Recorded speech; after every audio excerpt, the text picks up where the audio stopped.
Hello student, मैं प्रशांत और आपका मेरे यूट्यूब चैनल इडू विद सुशांत में हार्दिक स्वागत है। आज मैं अपनी इस वीडियो में भारतीय इतिहास से संबंधित 25 महत्वपूर्ण ऑब्जेक्टिव प्रश्नों को लेकर उपस्थित हुआ हूं। तो आइए शुरू करते हैं इस वीडियो को और देखते हैं कि कौन कौन से प्रश्न हैं और इनके वास्तविक उत्तर क्या होंगे। आइए शुरू करते हैं। पहला प्रश्न है, गीत गोविंद काव्य के रचयिता कौन है? Option A Jayadev, B Surdas, C Keshav और डी कालिदास। इसका करेक्ट आंसर होगा ऑप्शन ए, गीत गोविंद काव्य के रचयिता जयदेव हैं। आइए बढ़ते हैं दूसरे प्रश्न की ओर। दूसरा प्रश्न है, दिल्ली अर्थात ढिल्लिका नगर की स्थापना किन होने की थी? निम्न में से किसने ढिल्लिका नगर की स्थापना की थी? ऑप्शन ए चौहानों ने, बी तोमरों ने, सी प्रतिहारों ने और डी परमारों ने। इसका करेक्ट आंसर होगा ऑप्शन बी, तोमर राजाओं ने ढिल्लिका अर्थात दिल्ली नगर की स्थापना की थी। बढ़ते हैं तीसरे प्रश्न की ओर। तीसरा प्रश्न है, निम्न में से कौन सा शासक पृथ्वीराज चौहान के नाम से प्रसिद्ध है?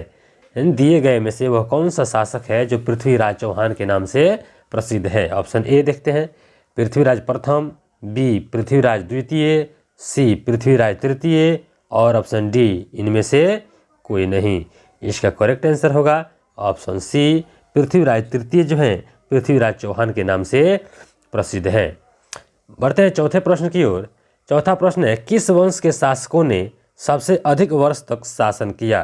कहने का तात्पर्य है कि नीचे लिखे हुए शासकों में से किन शासकों ने सबसे अधिक वर्ष तक शासन किया? ऑप्शन ए खिलजी वंश, बी लोदी वंश, सी गुलाम वंश और डी तुगलक वंश।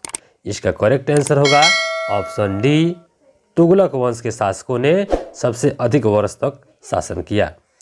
पांचवा प्रश्न है, वह कौन सेनापति था जिसने विक्रमशिला और नालंदा विश्वविद्यालय को नष्ट किया? काफ़ी महत्वपूर्ण प्रश्न है, हर बार परीक्षाओं में पूछा जाता है।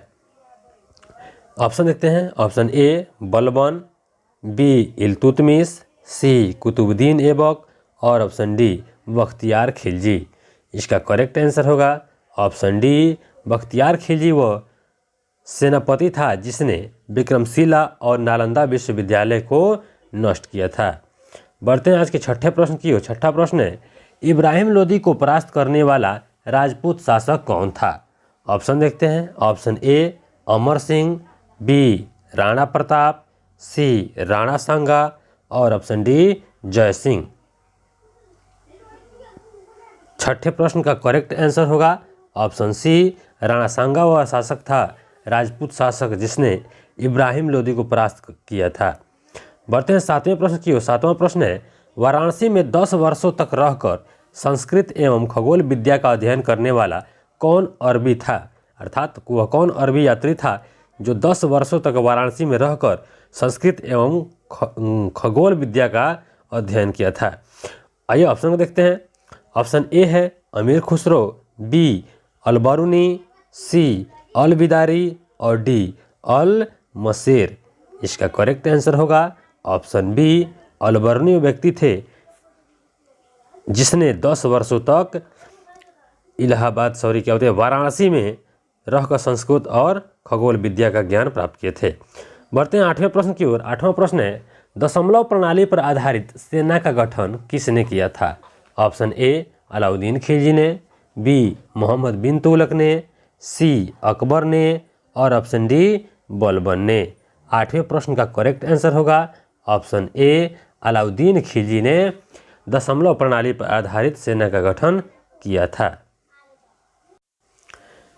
नौवां प्रश्न है, कल्हड़ की राय तरंगिणी की रचना कब हुई थी? कल्हड़ की राय तरंगिणी की रचना कब हुई थी? ऑप्शन ए 12वीं शताब्दी में, बी 13वीं शताब्दी में, सी 14वीं शताब्दी में और डी 15वीं शताब्दी में। इसका करेक्ट आंसर होगा ऑप्शन ए, राज तरंगिणी की रचना 12वीं शताब्दी में हुई थी। बढ़ते हैं आज के 10वें प्रश्न की ओर। 10वां प्रश्न है, विजयनगर साम्राज्य का प्रथम राजवंश कौन सा था? ऑप्शन ए होयसल वंश, बी संगम वंश, सी सालू वंश और डी तुलु वंश। इसका करेक्ट आंसर है ऑप्शन बी, संगम वंश विजयनगर साम्राज्य का प्रथम राजवंश था। बढ़ते हैं 11वें प्रश्न की ओर। 11वां प्रश्न कहता है, विजयनगर शहर किस नदी के तट पर बसा हुआ था? ऑप्शन देखते हैं। Option A Wainganga, B Kaveri, C Tungabhadra और ऑप्शन डी कृष्णा नदी। इसका करेक्ट आंसर होगा ऑप्शन सी तुंगभद्रा नदी के किनारे विजयनगर शहर की स्थापना हुई थी। बढ़ते हैं 12वें प्रश्न की ओर। 12वां प्रश्न है, हैदराबाद स्थित चार मीनार का निर्माण किसने करवाया था? Option A Haidar Ali, B Tipu Sultan, C Mohammad Shah और ऑप्शन डी अलुक कुतुब शाह। 12वें प्रश्न का करेक्ट आंसर होगा ऑप्शन डी अली कुतुब शाह। बढ़ते हैं 13वें प्रश्न की ओर। काफ़ी इंपॉर्टेंट प्रश्न है। गुरु ग्रंथ साहिब अपनी मौजूदा शक्ल में किसके द्वारा तैयार किया गया था? ऑप्शन देखते हैं।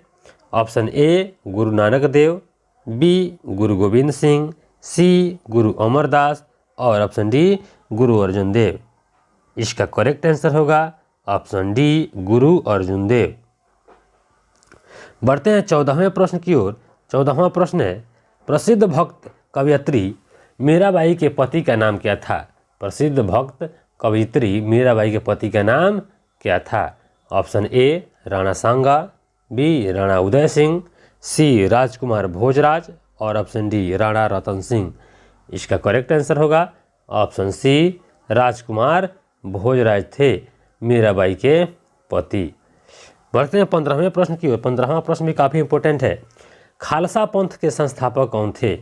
ऑप्शन ए गुरु नानक देव, बी गुरु गोविंद सिंह, सी गुरु अर्जुन देव और ऑप्शन डी गुरु तेग बहादुर।